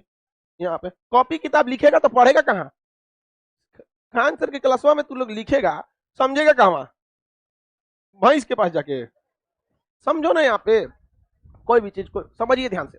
नागरिकता एक प्रकार का अधिकार है जो देश में रहने वाले को हर तरह के छूट को देता है। जो इस देश का नागरिक, उसे इस देश की सारी सुख सुविधाएं मिलेंगी, और जो इस देश का नागरिक नहीं, उसको कोई सुख सुविधाएं नहीं मिले। क्या हम अपनी राजनीतिक पार्टी बना सकते हैं? केवल इसीलिए कि हम देश के नागरिक। क्या हम वोट डाल सकते हैं? केवल इसीलिए कि हम इस देश के नागरिक। क्या हम प्रधानमंत्री का विरोध कर सकते हैं? कोई हमें जेल डालेगा? यही क्यों? क्योंकि हम इस देश के नागरिक। आप अगर इस देश के नागरिक हैं तो हवाई चप्पल पे भी बैठे हैं तो हवाई जहाज को कहेंगे कि तुम गलत है, तुम हवाई जहाज पे घूम रहा है तो अलग बात है, लेकिन तुम काम गलत कर। लेकिन पाकिस्तान का कोई व्यक्ति आ जाए और हमारे मोदी जी को कहे कि ये गलत है, तो भारत में जो मोदी जी का विरोध भी कर रहा है ना, वो भी कहेगा तो पहले मोदी जी के बाद में नहीं पढ़ते। ते कौन है रे? तुम कौन होता है बोलने वाला? तो नागरिकता एक विशेष प्रकार का अधिकार है जो उस देश के रहने वाले लोगों को दिया जाता है। इसकी पहली बार चर्चा अरस्तु ने किया था। नागरिकता पर पहला विवरण किसने दिया? अरस्तु। नागरिकता एक प्रकार का विशेश अधिकार है। हम नागरिक हैं, हमारा यहाँ अकाउंट खोलने में कोई दिक्कत नहीं आएगा, हमारा पैन कार्ड बन जाएगा, आधार कार्ड बन जाएगा, सारी चीजें क्या हो जाएंगी? बन जाएंगी। केवल किस वजह से? नागरिकता की वजह से। किसकी वजह से? नागरिकता। तो नागरिकता एक प्रकार का क्या है? अधिकार है। नागरिकता एक प्रकार का क्या है? अधिकार। लेकिन देश में क्वेश्चन आएगा, संविधान जब बना था तो सबसे कमजोर कानून किस पर था? तो नागरिकता पर। एक्चुअल में संविधान निर्माताओं ने नागरिकता पर कुछ किया ही नहीं, टेम्पोररी लीपापोती करके चले गए और अधिकार दे दिया संसद को कि आप जरूरत के हिसाब से नागरिकता को क्या कीजिएगा? बनाइएगा। रीजन समझिए, देश आजाद हो गया 1947 में और संविधान बनना चालू हुआ था 47 से चालू, 46 से चालू हुआ था और देश आजाद हो गया, विभाजन हो गया, संविधान बना ही नहीं। अभी धीरे धीरे बढ़ रहा है। तो लोगों कौन किस देश में जाएगा, कौन पाकिस्तान में जाएगा, कौन इंडिया में रहेगा, इसको लेकर घमासान चल ही रहा था आजादी के बाद तक। तो संविधान निर्माताओं को समझ में नहीं आया कि इसको कहां रखेंगे। अतः संविधान, ओरिजिनल संविधान में नागरिकता संबंधी बहुत कुछ विशेष प्रावधान नहीं है। उन्होंने अधिकार देके चले गए। किसे अधिकार दिया उन लोगों ने? संसद को। किसे अधिकार दिया गया था? संसद को। आगे बढ़े, आगे संसद ने कई कानून बनाए। तो जो पहले हम ये देखेंगे कि संविधान जब बना था तो उस समय नागरिकता के यानी सिटीजनशिप के क्या क्या रूल रेगुलेशन थे और उसके बाद संशोधन करके क्या क्या बनाया गया। यही ना तरीका होता है। तो पहले हम ओरिजिनल समझ जाते हैं, फिर संशोधन समझते हैं। नागरिकता संबंधी संशोधन क्वेश्चन आएगा, कौन कर सकता है? संसद। पहली बार संशोधन कब हुआ था? 1986 में। पहली बार संशोधन कब आया? 1986। उसके बाद 93 आया, 2003 आया, 5 आया, फिर अभी तो एनआरसी वगैरह भी आ रहा है। तो हम लोग धीरे धीरे करके एक एक को समझते हैं। पहले हम संसद द्वारा बनाए गए नागरिकता बताएं कि जो ओरिजिनल संविधान में था। ओरिजिनल को मूल कहा जाता है। देखिए ना, मूल प्रति मतलब ओरिजिनल कॉपी। तो ओरिजिनल संविधान में कितने तरह की कितने से कहता था? 5 से लेकर। तो हम पहले कौन सा आर्टिकल देखते हैं? आर्टिकल 5। आर्टिकल 5 जो है इसमें देखते हैं कि प्रारंभ में नागरिकता। कब? स्टार्टिंग में नागरिकता, प्रारंभ में नागरिकता। नागरिकता जब देश आजाद हुआ तो कौन नागरिक रहेगा और कौन नागरिक नहीं रहेगा, इसकी चर्चा किसमें है? आर्टिकल 5। किसमें है? आर्टिकल 5। इसमें प्रारंभ में नागरिकता की बात कही गई थी। क्या कहा गया कि जिसका भी जन्म भारत में हुआ है वो भारत का नागरिक। क्योंकि देश आजाद हुआ था, किसी के पास कोई डॉक्यूमेंटेशन थे ही नहीं। पैन कार्ड वगैरह था क्या 1857 की क्रांति में? हमारा पैन कार्ड, आधार कार्ड कुछ था नहीं। बस आपका जन्म कहां हुआ हो? भारत में। आपका जन्म कहां हुआ हो? भारत में। आप भारत के क्या हो जाएंगे? नागरिक। यदि आपके माता पिता का भी जन्म कहां हुआ हो? भारत में, तो आप भारत के क्या हो जाएंगे? नागरिक। नहीं तो संविधान लागू हुआ था 26 जनवरी 1950। संविधान कब लागू हुआ? 26 जनवरी। तो संविधान लागू होने के 6 महीना पहले भी अगर भारत में आ गए हैं तो आपको क्या मिल जाएगी? नागरिकता। जैसे मान के चलिए कोई कराची का आदमी है, ठीक है, देश आजाद हो गया 1947 में और वो कराची में है। कहां पर है? कराची में है। उसको लगता है कि बहुत सही जगह है, लेकिन जब कराची ने 1947 के बाद पाकिस्तान वाले अपना रंग दिखाना चालू किए, उसको लगा कि हम नहीं जी पाएंगे, तो कहां आएगा? भारत में। कहां आएगा? भारत में। तो उसे नागरिकता देंगे कि नहीं देंगे जी? क्योंकि कराची हाल ही में ना अलग हुआ है जी, आपकी इंसानियत थोड़ी खत्म हो जाएगी यहाँ पर। तो अगर कोई संविधान लागू होने के 6 महीना पहले भी आ गया है, संविधान लागू होने के बाद आएंगे तो खत्म कहानी हो जाए, संविधान लागू होने के 6 महीना पहले भी आ गया है, तो क्या आर्टिकल 5 के तहत उसे नागरिकता दी जाएगी कि नहीं? तो संविधान के प्रारंभ में कितने तरह के नागरिकता का प्रावधान? जिसका जन्म भारत में हुआ हो भारत का नागरिक। जन्म भारत में हुआ हो तो भारत का नागरिक। माता पिता में से भी किसी एक का जन्म हुआ होगा तो भारत का नागरिक। क्या हो जाएगा? भारत का नागरिक। संविधान लागू होने के 6 महीना पहले भी अगर भारत में आ गया है तो क्या हो जाएगा? मान के चलिए कोई व्यक्ति है, वो लाहौर में पैदा हुआ, क्या वो भारत में पैदा हुआ? नहीं, 1947 के बाद पैदा हुआ और कहाँ हुआ? लाहौर में। लेकिन अगर उसके माता पिता उसको लेकर संविधान लागू होने के 6 महीना पहले तक भारत में आ जाएंगे तो क्या उसे भारत की नागरिकता दी जाएगी? तो भारत प्रारंभ में नागरिकता के कितने प्रावधान? 3। पहला, जन्म कहाँ हुआ हो? भारत। जन्म कहाँ हुआ हो? भारत। दूसरा, माता नहीं तो पिता, इन दोनों में से कोई एक क्या हो? भारत का नागरिक या भारतीय हो। तीसरा, संविधान लागू होने के किसके? टोटल जो कॉन्स्टिट्यूशन, संविधान लागू होने के 6 माह पहले, 6 माह पहले, अगर 6 माह पहले आ गया हो तो उसे नागरिकता दिया जाएगा कि नहीं? क्वेश्चन बताइए ध्यान से। भारत में जितने लोग नागरिक हैं, हम लोग को नागरिकता फ्री में मिला है क्योंकि हम लोग के पिताजी नागरिक थे। समझ आ गया कि नहीं आ गया? लेकिन हम पिताजी को भी फ्री में मिला हुआ है क्योंकि दादाजी नागरिक। हो सकता है कि आपके दादाजी आजादी का विभाजन देखे हों। देखे आपके दादाजी होंगे और अभी जो जीवित होंगे उन शायद नहीं देखे होंगे। मान के चलिए आपके दादा परदादा के समय क्या हुआ होगा? विभाजन। ये बताइए आपके दादा या परदादा को जो नागरिकता मिला किस आर्टिकल के तहत मिला? क्योंकि मान के चलिए आप लोग बिहार वगैरह के हैं, इसमें बहुत लोग यूपी झारखंड अलग अलग के होंगे। झारखंड के कितने लोग हैं? हाँ, झारखंड का बहुत लोग है। तो आप लोग को भी नागरिकता किस आधार पर हुआ होगा? आपके दादा परदादा का जन्म कहाँ हुआ है? भारत। कहाँ पे? भारत। किसी को कोई दिक्कत नहीं। आर्टिकल 5 क्या कहता है? संविधान प्रारंभ होगा तो किसे नागरिकता दी जाएगी, किसे नहीं दी जाएगी। समझ में आ गया कि नहीं आ गया?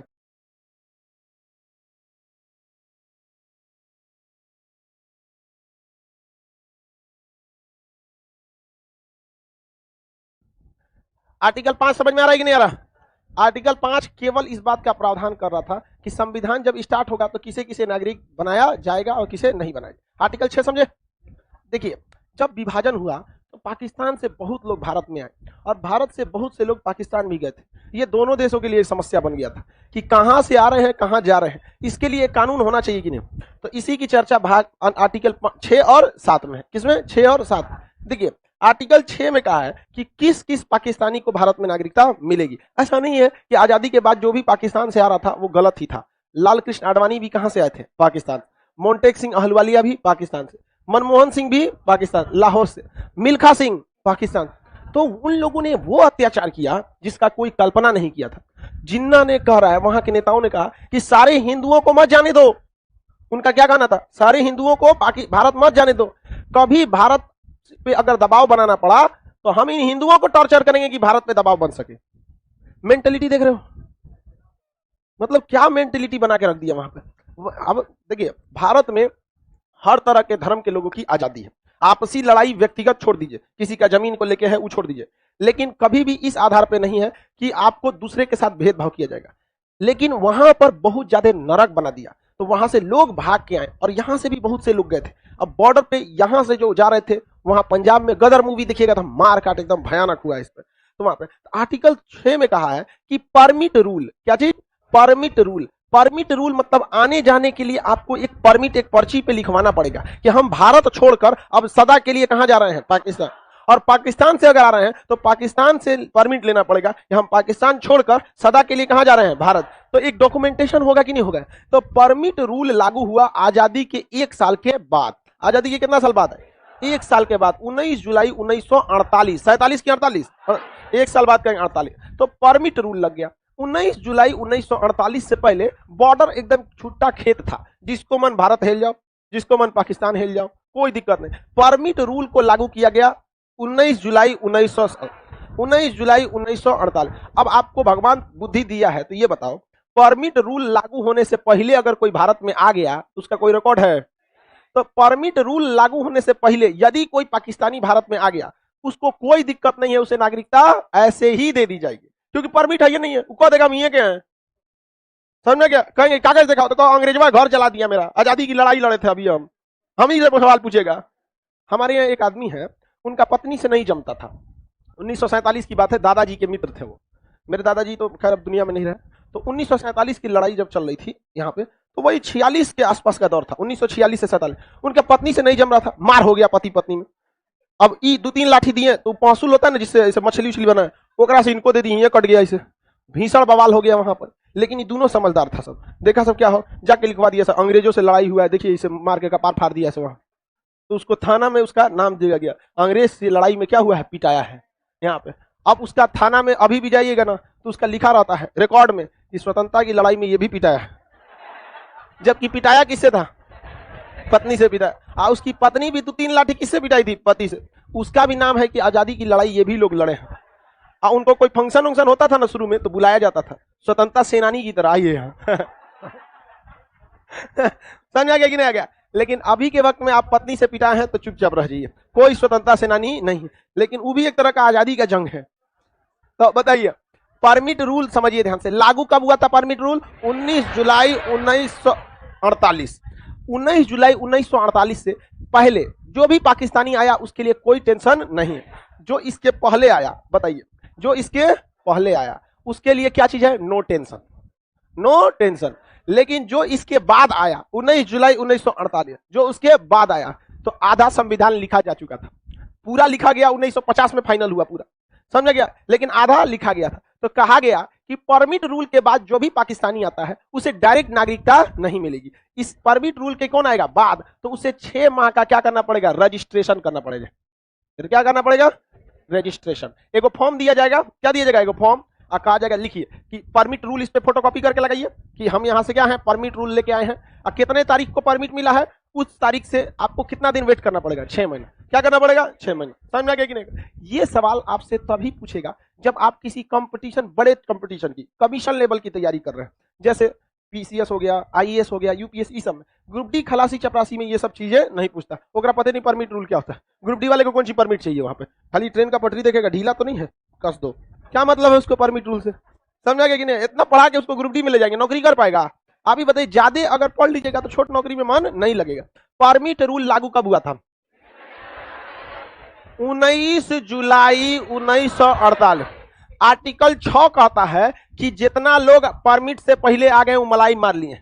कोई आपको फॉर्म भरने का झमेला, भाई उस समय फॉर्म भरना अपने आप में एक आफत था। कलम पकड़ने लोगों को नहीं आता था, अंगूठा मारने को कहिए तो पूछेगा हाथ का कि पैर का।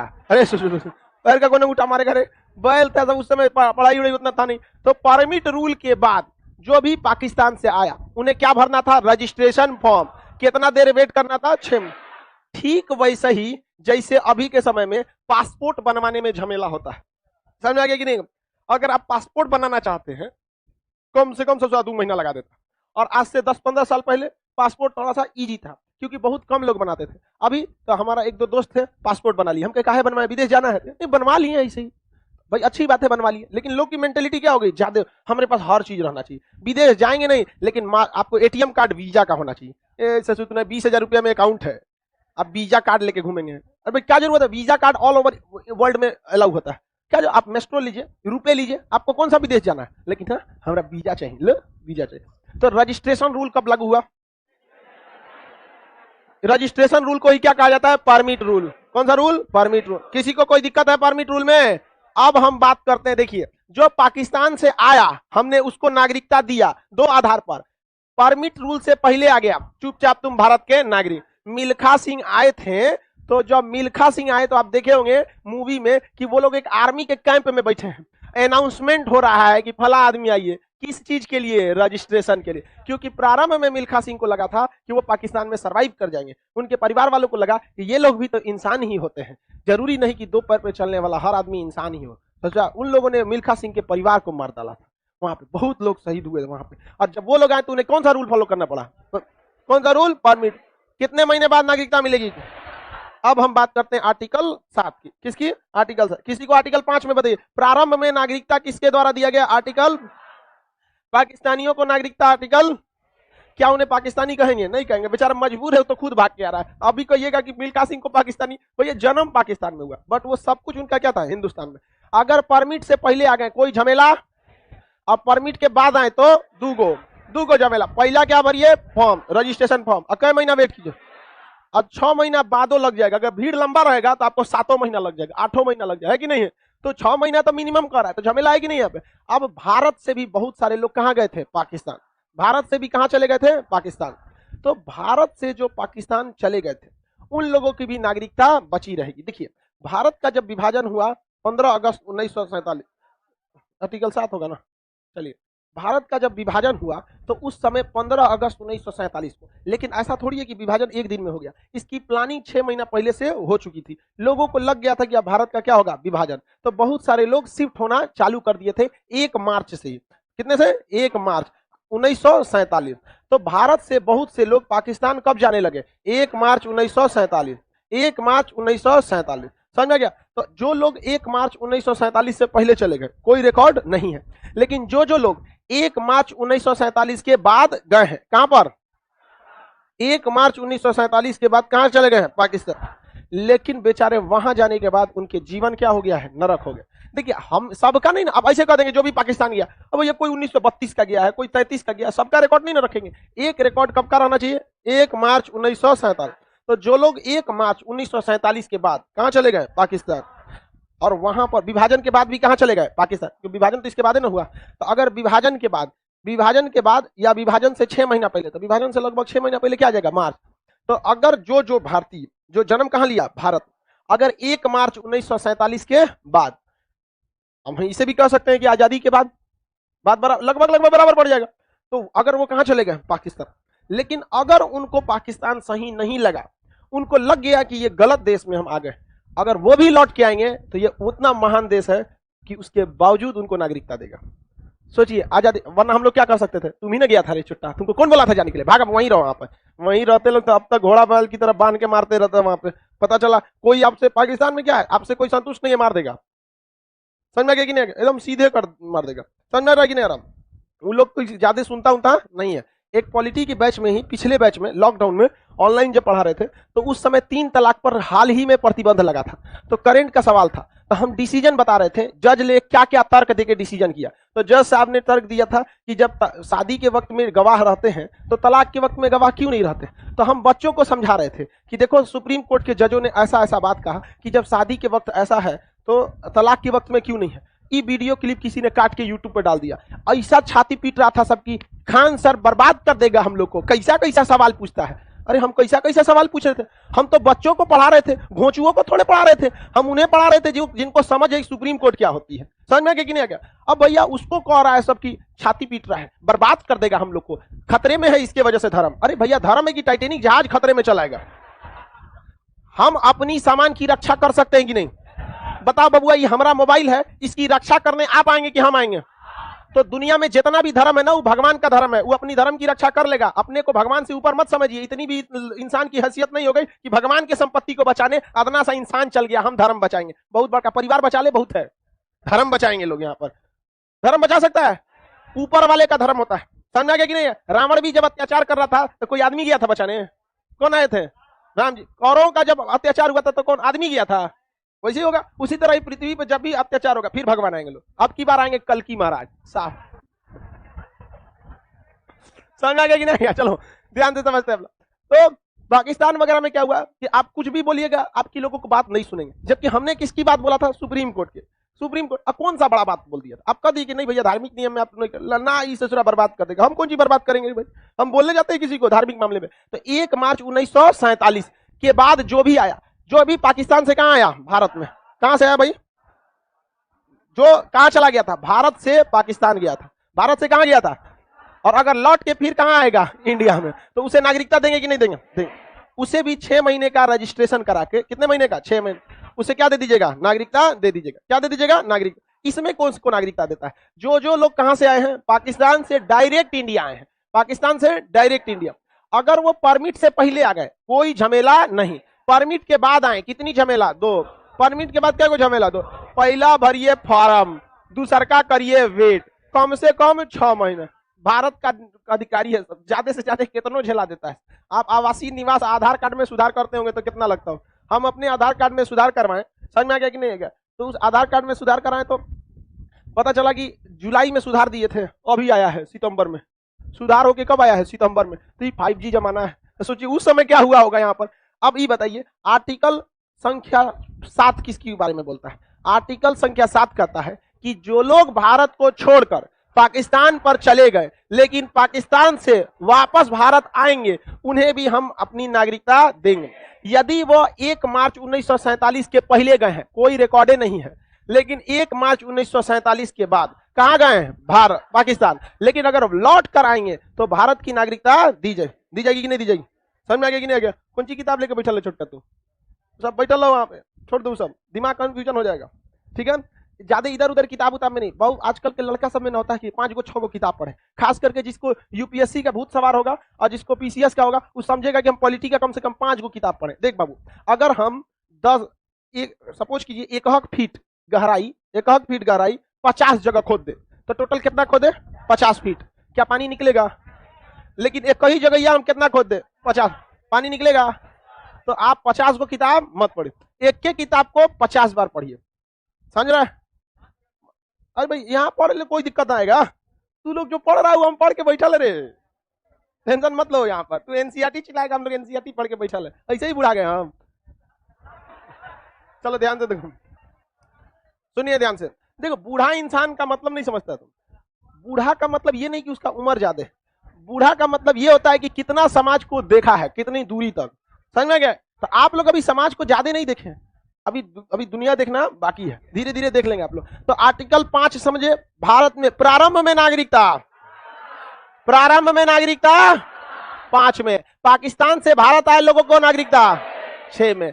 भारत से गया पाकिस्तान, लौट के आया वापस, किसमें? 7। किसमें?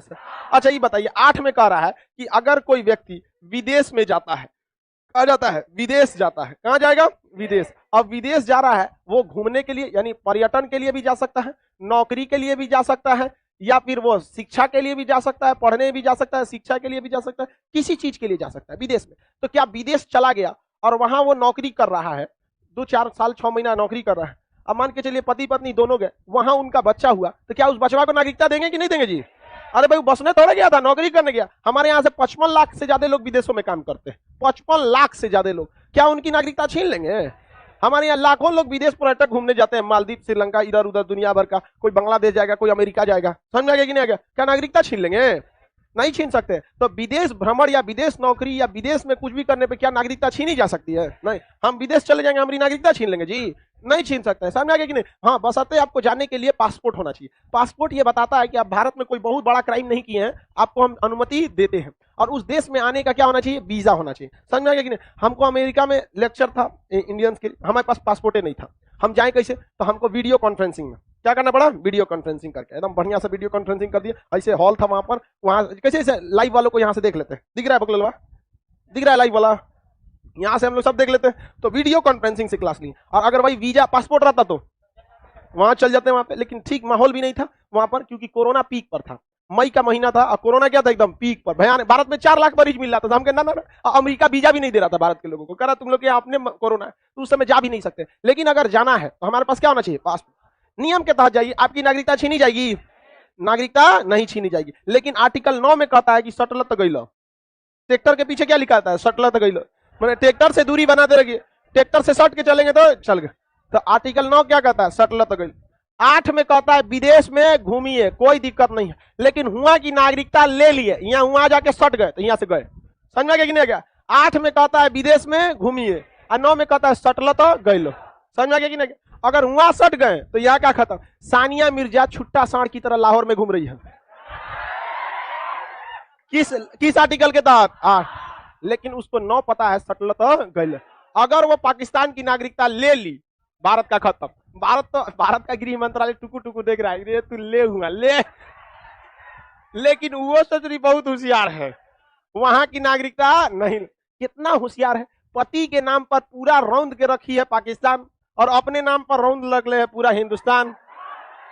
समझ आ गया कि नहीं आ गया? लेकिन उसको पाकिस्तान में शादी करना चाहिए था। अरे भाई इतना जल्दी था, बोलती इधर हम लोग भी खोजवा देते। समझ में आ गया कि नहीं आ गया? तो चलो ध्यान से, हल्ला नहीं करो। तो बताइए 8 में क्या दे रहा है? विदेश भ्रमण से कोई दिक्कत नहीं। और 9 में क्या कहता है? सटलत। यदि आपने कौन सी नागरिकता ले ली? विदेश। अगर आपने लिया विदेशी नागरिकता तो जैसे लीजिएगा भारत की नागरिकता समाप्त, भारत की नागरिकता समाप्त। आर्टिकल 10 में कहता है कि किसी भी व्यक्ति की नागरिकता आप तब तक नहीं छीन सकते हैं जब तक उसने कोई देश विरोधी काम नहीं किया है, जब तक उसने कोई देश विरोधी काम नहीं। तो आर्टिकल 10 में भारत के नागरिकों की नागरिकता की सुरक्षा, आर्टिकल 10 में किसकी सुरक्षा है? नागरिकता की सुरक्षा। लेकिन हमारा नागरिकता कब सुरक्षित रहेगा? जब तक हम देश की अच्छाई के काम करें। समझ आ गया कि नहीं आ गया? किसी को कोई दिक्कत? जैसे मान के चलिए हमारे लिए देश की खुफिया जानकारी लग गई हाथ में, या फिर हम अब देश की कुछ गोपनीय जानकारी लीक कर देंगे तो देश के लिए अच्छा है? और देश के लिए अच्छा नहीं है। तो हमारे गृह मंत्रालय, संसद भवन क्या कर देगा? हमारी नागरिकता रद्द कर। जैसे रद्द करेगा, मेरा पैन कार्ड गया, आधार कार्ड गया, ड्राइविंग लाइसेंस गया, पासपोर्ट गया, वीजा मिलेगा नहीं, मकान गया, जमीन की रजिस्ट्री गई, बैंक का पैसा गया, गाड़ी का कागज गया, बस कपड़ा पहन के घूमिए। सब खत्म। भाई आप नागरिक नहीं है, आपको हम गाड़ी का पेपर कैसे देंगे? जमीन की रजिस्ट्री आप कैसे कर लेंगे? विदेश का आदमी जमीन की रजिस्ट्री कराएगा? नहीं, खत्म कहानी। तो देख लो बबुआ, जो जितना कूदता है वो सब किसके बदौलत?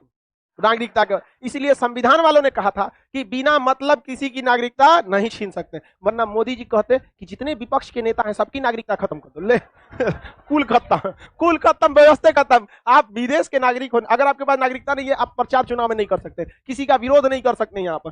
समझ आ गया कि नहीं आएगा? और गृह मंत्रालय अभी अमित शाह के पास है। समझ में आ गया कि नहीं आ गया? तो आर्टिकल 10 में क्या कर रहा है? जब तक वह देश विरोधी काम नहीं किया तब तक उसकी नागरिकता नहीं छीन सकते। अगर बहुत ही गलत काम कर दिया, जघन्य अपराध कर दिया तो उसकी नागरिकता छीन लीजिए। अगर कोई पागल हो गया तो उसकी नागरिकता छीनेगी कि नहीं छीनेगी? जरूरी है भैया छीन लेना। वो पागल को अगर आप ड्राइविंग लाइसेंस, अगर नागरिकता नहीं छीनेंगे, वो ससुरा बन जाएगा, ड्राइविंग लाइसेंस बनवा लेगा, अब पगला लेके ट्रक घूमेगा, ओ मैं निकला गड्डी लेके मातूर उतार के निकाल देंगे आप। अरे भाई पगला का ड्राइविंग लाइसेंस नहीं बनना चाहिए। पता चला अगर आपने उसको नागरिकता दे रखा है तो पगला बनवा लेगा अपना पासपोर्ट और जहाज में बैठ के कहेगा ओ रे बाप रे, गिरा देगा ससुरा, पायलट को घुस के दांते काट लेगा, क्या करिएगा? दिक्कत होगा कि तो बताइए, पागल इंसान की नागरिकता रद्द करनी चाहिए कि नहीं? देश विरोधी काम करेंगे तो रद्द करना चाहिए कि नहीं? रद्द कर देना चाहिए। समझ में आ गया कि नहीं आ गया? बहुत जघन्य अपराध कर देंगे तो रद्द कर देना चाहिए कि नहीं करना? उनकी नागरिकता रद्द कर देनी चाहिए। समझ में आ गया कि नहीं गया? हमारे हिसाब से महिलाओं पर जो एसिड अटैक और रेप जैसी घटनाएं होती हैं, इनसे नागरिकता ही छीन लेनी चाहिए। आप कुछ मत कीजिए, कोई सजा मत दीजिए, बस नागरिकता छीन लीजिए। देखिए उसकी जिंदगी नरक नहीं हो जाएगी तब कहिएगा। उसको कुछ नहीं मिल सकता, कुछ भी नहीं। आप उसको 20 तमाचा मारेंगे ना, पुलिस उसको वैल्यू नहीं देगी। कहाँ का रे? तो देखिए, अगर वो विदेश का रहेगा तो कहेगा ना अमेरिका का नागरिक है, यहाँ कहेगा कहाँ का है तो कहीं का ना है। भाई यहाँ पे कहीं का नहीं है तो एफआईआर कोने नाम पे करेंगे तुम्हारा? एफआईआर के लिए एफआईआर करने वाले का एग्जैक्ट गांव पता होना चाहिए। और जब आप विदेश के नागरिक हैं, ये नहीं है, अब भारत ने आपकी नागरिकता छीन लिया, गए कहां से? समझा गया नहीं? पलियर के बानर हो गए आप, कुछ भी नहीं कर सकते हैं। कोई मकान नहीं दे सकता आपको। आप मकान लेते होंगे, आधार कार्ड मिला होगा कि नहीं? होटल में रहने जाइए, आधार कार्ड लगेगा कि नहीं? ट्रेन में टिकट बुक कराइए, आधार कार्ड मांगता है। हवाई जहाज में बुक कराइए, आधार कार्ड मांगता है। कहीं मांगता है। नागरिकता खत्म, आधार कार्ड गया। चुपचाप चौराहा पे बैठल रहिए। क्या है तो एसिड अटैक किए थे, क्या है तो रेपिस्ट है, जाइए वहां पे, कौन आएगा 4 तमाचा मारेगा आपको। तो ऐसा कानून मित्रों होना चाहिए कि नहीं होना चाहिए? मित्रों होना चाहिए। लेकिन मित्रों अभी हम चुनाव में बिजी हैं, ठीक है? महिलाओं की चिंता बाद में। समझ आ रहा है कि मित्रों? चलिए ध्यान आप गर्ल्स लोग को भी आवाज उठाना चाहिए इसमें, उनकी नागरिकता खत्म कीजिए। और जब तक डर नहीं रहेगा ना, कोई नहीं खिलाफ। आप तनिक विधायक की लड़की को छेड़ के देखिए, हाई मत, फॉर्च्यूनर से कचार देगा आपको आके लेकिन आप एक गरीब मजबूर की अभी बेचारी हाजीपुर में सुप्रिया नाम की उसको इतना बुरा मारा गया, उस लड़की को बेचारी। हाँ, सब धीरे धीरे राज खुलता है। लेकिन देखिए, किसी व्यक्ति को किसी बच्ची को मार देना, उसका कितना। और वो लड़की 4 बजे साइकिल से पढ़ने निकलती थी 7 किलोमीटर दूर तक। उसकी हिम्मत को सैल्यूट करते हैं। जहां महिलाओं को पढ़ने नहीं दिया जाता है, वो साइकिल चला के 4 बजे जाते हैं। लेकिन ऐसे लोगों के साथ ऐसा जगह ना, उसको हम क्या कहते हैं, जो पकड़ा गया ना, उसको एक बार यहाँ कोचिंग के गेट पर बांध दीजिए और छुट्टी देंगे तो एक हक तमाशा मारेगा ना, उसका 206 हड्डी कहाँ गायब हो जाएगा पता नहीं चलेगा। समझ में आ गया कि नहीं? लेकिन पुलिस भी अब बहुत हद तक पहुंच चुकी है जांच में, ये थोड़ा ठीक ठाक है। लेकिन जल्दी से जल्दी उसको क्या मिलना चाहिए? सजा। और ऐसी सजा मिलनी चाहिए कि जिसमें बहुत मतलब, लेकिन अभी भी पूरा 100% केस तो सुलझा नहीं। अब पुलिस का अपना जांच रहता है, क्या रहेगा क्या नहीं। लेकिन नागरिकता समझ में आ रहा है कि नहीं आ रहा? किसी व्यक्ति की नागरिकता छीन सकते हैं, किसमें सुरक्षित है? 10 11 में कह रहा है नागरिकता संबंधी कोई भी कानून संसद बनाएगी। कौन बनाएगी? और संसद का गृह मंत्रालय। कौन सा मंत्रालय? नागरिकता की सुरक्षा। नागरिकता की सुरक्षा। प्रारंभ में नागरिकता 5, पाकिस्तान से भारत आए लोगों की नागरिकता, भारत छोड़ के पाकिस्तान गया लेकिन लौट के आया 7, विदेश भ्रमण की आजादी, सटला तो गई लो 9, नागरिकता की सुरक्षा, नागरिकता संबंधी कानून संसद 11 में। कौन में? 11। कौन कानून बनाएगा? संसद। किस मंत्रालय की सिफारिश? हमारी नागरिकता छीनी जा सकती है। पगला जाएंगे तो छीनेगा कि नहीं? देश विरोधी काम करेंगे तो छीनेगा कि नहीं करेगा? समझ में आ गया कि नहीं? क्या अब हम भारत में आके देखिए, अभिव्यक्ति की आजादी है वो अलग बात है, लेकिन